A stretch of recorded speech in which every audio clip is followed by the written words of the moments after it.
munsi. Guverinoma ihangayikishijwe n'ibura ry'amazi. Inkuru iri ku Museke akadomo rwa yavuga ko Minisitiri w'Intebe Dr Nsengiyumva Justin atangaza ko guverinoma ihangayikishijwe n'ibura ry'amazi cyane cyane muri iki gihe cy'impeshyi, ikavuga ko iri gushaka ibisubizo bitandukanye birimo kwagura ubushobozi bw'uruganda rwa Nzove ya gatatu. Muri iki gihe hirya no hino mu gihugu kigaragara ikibazo cy'ibura ry'amazi, aho ndetse ijerekani imwe ishobora kugura amafaranga igihumbi cy'amafaranga y'u Rwanda. Bamwe mu baturage bo mu karere ka Kicukiro, aka Bugesera ndetse n'ahandi baheruka kubwira iki kinyamakuru ko kubera ibura ry'amazi ijerekani imwe iri kugura hafi y'amafaranga igihumbi. Umwe mu baturage yagize ati birasaba kwishyura 700 cyangwa 800 bakaguha ijerekani imwe. Undi yagize ati ntitwizeye ubuziranenge bw'ayo mazi kuko tutazi aho bayavoma.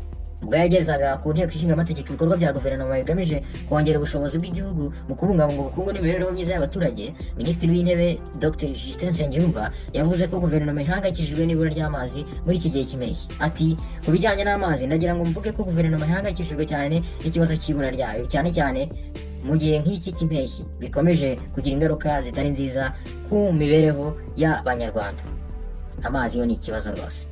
Yakomeje agira ati ibura ry'amazi riterwa n'impamvu nyinshi zirimo ihinduka ry'ibihe, cyane cyane mu gihe cy'impeshyi aho ingano y'amazi mu migezi igabanuka, kwiyongera kw'abaturage kutajyana no kwiyongera kw'amazi n'ibikorwa remezo bigamije kuyatunganya, ndetse n'amazi ameneka ataragera ku baturage akenshi bitewe n'ibikorwa remezo bishaje. Dr Nsengiyumva Justin avuga ko mu rwego rwo guhangana n'iki kibazo mu buryo bwihutirwa hashyizweho gahunda y'isaranganya ry'amazi mu duce dutandukanye tw'igihugu, ndetse no muri gahunda yo gushishikariza abanyarwanda gukoresha neza amazi make bafite.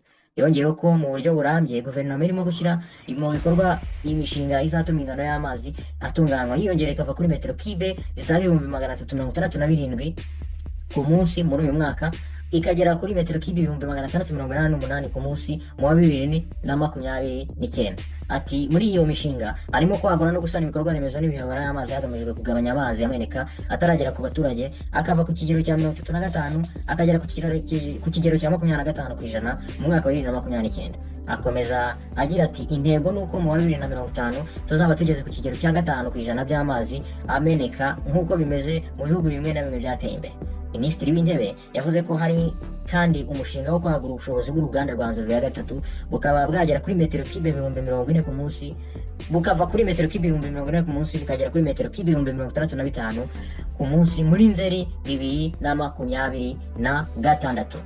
Yongeyeho kandi ko harimo gutegura umushinga wo kubaka uruganda rwa Nzove ya kane ruzajya rutunganya amazi y'inyongera agera kuri metero kibe 150 ku munsi.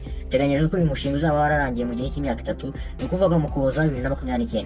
Undi mushinga ukomeye ni wo kuvugurura uruganda rw'amazi rwa Karenge ku buryo muri Mutarama 2029 ruzaba rutanga metero kibe 48 ku munsi ruvuye kuri metero kibe 12 rutanga uyu munsi.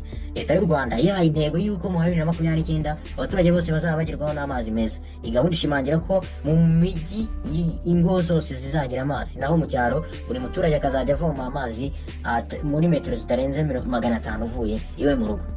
Iyi ni inkwakuzi ukurikiye amakuru y'ibyasohotse mu binyamakuru.